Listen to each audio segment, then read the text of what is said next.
Hello welcome back GCC academy में Ramzan sir. दोस्तों, Bihar university के तमाम स्टूडेंट्स स्पेशल पार्ट 1 के जितने भी बच्चे स्पेशल एग्ज़ाम देने वाले हैं, तो यह वीडियो बहुत ज़्यादा इम्पोर्टेंट होने वाली है। इस वीडियो में आप लोग जानेंगे कि प्रैक्टिकल का एग्ज़ाम कब होगा, किनका प्रैक्टिकल का एग्ज़ाम देना है। अगर आपका सब्सिडरी में अगर प्रमोटेड लगा है तो सब्सिडरी का एग्ज़ाम देना है, या साथ ही ऑनर्स का भी एग्ज़ाम देना होगा। और प्रैक्टिकल अगर है तो प्रैक्टिकल का हम पहले एग्ज़ाम दे चुके हैं, तो क्या अभी भी एग्ज़ाम देना होगा या नहीं देना होगा। और ये सब जानकारी जो है बहुत ज़्यादा इम्पोर्टेंट है और बहुत सारे स्टूडेंटों ने हमें कमेंट किया है, मैसेज किया है व्हाट्सएप पर भी और यूट्यूब चैनल पर भी। तो इस तरीके का जो भी प्रॉब्लम है, जो भी समस्या है, उसको हम आपको इस वीडियो में क्लियर करने वाले हैं। और ये भी जानेंगे कि एडमिट कार्ड कब मिलेगा, एग्ज़ाम सेंटर लिस्ट कब आएगा।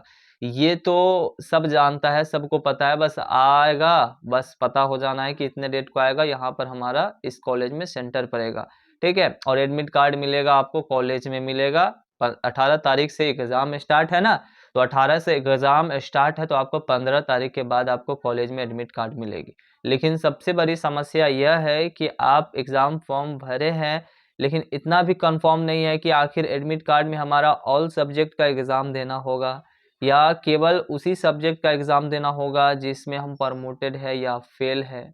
तो ये सारी सवाल जो है ना, कहीं न कहीं आप लोग को बहुत ज़्यादा समस्या उत्पन्न कर रही है और इस तरीके से आप लोग एग्ज़ाम की तैयारी भी अभी भी नहीं कर पा रहे हैं।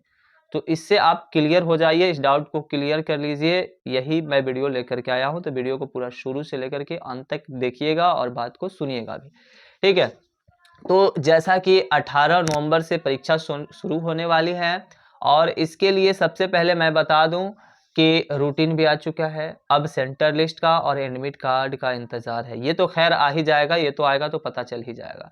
बट प्रैक्टिकल का एग्ज़ाम कब होगा, किन लोगों का होगा प्रैक्टिकल का एग्ज़ाम, ध्यान से सुनिएगा हमारी बातों को। देखिए, आपको प्रमोटेड जो रिज़ल्ट आया है उसमें आपको बज़ाब्ते लिखा होगा ना। अगर नहीं समझ में आ रहा होगा कि सर हमारा किसमें प्रमोटेड लगा है, समझ में नहीं आ रहा है। बहुत सारे स्टूडेंटों ने इस तरीके से मैसेज किया है कि सर हमारा रिज़ल्ट में पता नहीं चल रहा है कि सर हम 1 सब्जेक्ट में है या 2 सब्जेक्ट में प्रमोटेड है या क्या है।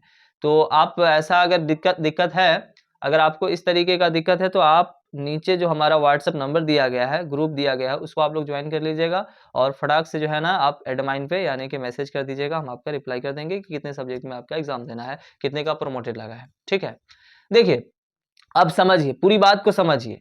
प्रैक्टिकल का एग्ज़ाम थ्योरी एग्ज़ाम के बाद होगी। पहले थ्योरी का एग्ज़ाम होगा, जैसा कि हम पिछले वीडियो में भी बताए थे कि प्रैक्टिकल का एग्ज़ाम, थ्योरी एग्ज़ाम 18 से लेकर के और 30 नवंबर तक के एग्ज़ाम है ना, तो दिसंबर में आपका प्रैक्टिकल का एग्ज़ाम का डेट आएगा, फिर उस डेट पर एग्ज़ाम होगा। अब प्रैक्टिकल का एग्ज़ाम किन लोगों का होगा? देखिए, जिन बच्चों ने पूरा ऑल सब्जेक्ट का ही एग्ज़ाम नहीं दिया है, तो उसका ज़रूर है कि हाँ, उसमें कहीं न कहीं या तो ऑनर्स में या तो सब्सिडी में प्रैक्टिकल होगा, या तो ऑनर्स में हो सकता है या तो प्रैक्टिकल में हो सकता है, ठीक है?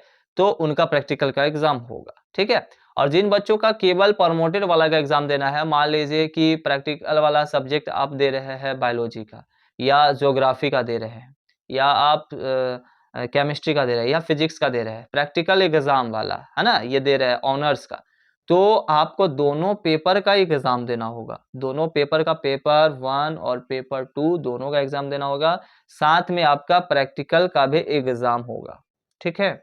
और जिन बच्चों का सब्सिडी में प्रमोटेड लगा है, मान लीजिए ऑनर्स कुछ है, ऑनर्स में आप पास है, ऑनर्स में आप पास है, लेकिन आपको सब्सिडी में आपको प्रमोटेड लगा यानी कि आप फेल हो चुके हैं, तो आपको सब्सिडी का ही एग्ज़ाम देना है। एग्ज़ाम्पल फॉर एग्ज़ाम्पल जैसे मान लो कि आपका ज्योग्राफी ऑनर्स है, ठीक है? ऑनर्स का आप दे चुके हैं, प्रैक्टिकल भी दे चुके हैं, मार्क्स पूरी तरीके से मिला हुआ है। अब हिस्टोरी में जो है आपका एग्ज़ाम देना है, तो आपको हिस्टोरी का पेपर देना है, एग्ज़ाम देना है और इसमें तो प्रैक्टिकल नहीं होता है। प्रैक्टिकल में आपका इसमें तो हिस्ट्री में नहीं होता है, तो फिर आपको प्रैक्टिकल नहीं देना है। ठीक है? ये बात है। अगर प्रैक्टिकल वाला सब्जेक्ट सब्सिडी में अगर प्रैक्टिकल भी अगर आ रहा है, तो आपको प्रैक्टिकल का भी एग्ज़ाम देना है। पहले दिए है या ना दिए उससे मतलब नहीं है, लेकिन फिर से आपको एग्ज़ाम फिर देना होगा। एग्ज़ाम्पल मान लीजिए कि किसी को हिस्ट्री ऑनर्स है, यानी कि हिस्टोरी ऑनर्स है और सब्सिडी में वो ज्योग्राफी रखा हुआ है, तो ज्योग्राफी में यानी कि प्रमोटेड है मान लीजिए सब्सिडी में, तो थ्योरी का भी एग्जाम देना होगा और प्लस में जो प्रैक्टिकल का एग्जाम होगा, ये सब्सिडी में प्रैक्टिकल सब्जेक्ट हो गया ज्योग्राफी, तो उस प्रैक्टिकल का भी एग्जाम देना होगा। क्लियरली सी बात है। और जिन बच्चों का केवल MIL में लैंग्वेज में प्रमोटेड लगा है, तो केवल उसी सब्जेक्ट का देंगे, और MIL में कोई प्रैक्टिकल नहीं होता है, कोई भी लैंग्वेज सब्जेक्ट में प्रैक्टिकल नहीं होता है, तो केवल आपको थ्योरी का एग्जाम देना है, उसके बाद आप एग्जाम दे करके फ्री हो जाएंगे, फिर आपका प्रैक्टिकल नहीं होने वाला है। ठीक है, आई होप कि पूरा डाउट क्लियर हो गया है। किन लोगों का प्रैक्टिकल देना है, किन लोगों का प्रैक्टिकल नहीं देना है, समझ में आ गया। जिन बच्चों ने पूरा टोटली एग्जाम नहीं दिया है, जिसका एग्जाम छूट चुका है, तो वैसे बच्चे पूरे ऑल सब्जेक्ट का एग्जाम देंगे और प्लस में जो प्रैक्टिकल वाला सब्जेक्ट होंगे प्रैक्टिकल का भी एग्जाम देंगे।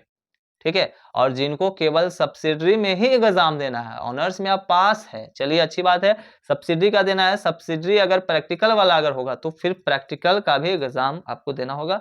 प्रैक्टिकल का सब्जेक्ट नहीं होगा सब्सिडी में, तो फिर आपको प्रैक्टिकल एग्जाम देने की जरूरत नहीं है, फिर आपका प्रैक्टिकल एग्जाम नहीं होने वाला है। ठीक है, आई होप कि इस वीडियो में पूरा डाउट क्लियर हो गया होगा, और एग्जाम की तैयारी कैसे करनी है एकदम कम समय में, क्योंकि अब समय नहीं रहा गया, तो कैसे करनी है हम आपको नेक्स्ट वीडियो लेकर के आ रहे हैं। कुछ न्यू ट्रिक्स बताएंगे, कुछ मजेदार ट्रिक्स बताएंगे, तरीका बताएंगे, जिसको आप लोग फॉलो करके आप एग्जाम में अच्छे नंबर ला सकते हैं। रटने की जरूरत नहीं है, बस ओनली समझना है, समझना किस प्रकार से है, प्रैक्टिस किस प्रकार से करनी है, हम आपको नेक्स्ट वीडियो में पूरा जो है ना A to Z जानकारी देंगे, तो उस वीडियो को देखना बिल्कुल भी नहीं भूलिएगा। ठीक है, बस मिलते हैं नेक्स्ट वीडियो में, आज के लिए इतना ही।